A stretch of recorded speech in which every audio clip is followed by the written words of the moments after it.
روس نے ان دونوں مشرقی ریجنز کو رواں ہفتے 2 آزاد ریاستوں کے طور پر تسلیم کیا ہے۔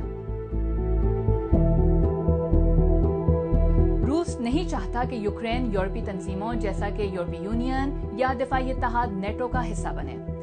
روس کو ایسا لگتا ہے کہ نیٹو مشرق کی جانب اپنا انفلوئنس بڑھا رہا ہے، جس سے روس کی سالمیت کو خطرہ ہے۔ اس کے علاوہ روس کو امریکہ اور نیٹو ممالک کی جانب سے یوکرین میں فوجی مشقوں اور اسے فوجی ساز و سامان فراہم کرنے پر بھی اعتراض ہے۔ اب روس نے یہ ضمانت مانگی ہے کہ یوکرین نیٹو کا حصہ نہیں بنے گا۔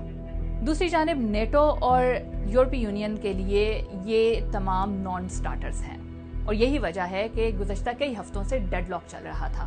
اس دوران روس نے یوکرین کے بارڈر پر اپنے 2 لاکھ سے زائد فوجی جمع کر لیے۔ اب فوجی کارروائی کے آغاز کے بعد دنیا بھر سے ری ایکشن آ رہا ہے۔ روس پر پابندیاں عائد کی جا رہی ہیں، اور ہم آپ جیسے عام شہری یہ سوال کر رہے ہیں کہ کیا اب ورلڈ وار 3 شروع ہو سکتی ہے؟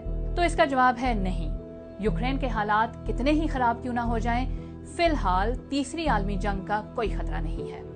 یوکرین نیٹو کا حصہ بننا تو چاہتا ہے لیکن بنا نہیں ہے، اس لیے فوجی اتحاد نیٹو کی جانب سے روس کے خلاف اس وقت تک کارروائی نہیں ہو سکتی جب تک کہ روس نیٹو ہی کے کسی رکن ملک پر حملہ نہ کر دے۔ تاہم یہ خطہ اب کشیدگی میں گھر چکا ہے اور حالات تیزی سے تبدیل ہو رہے ہیں۔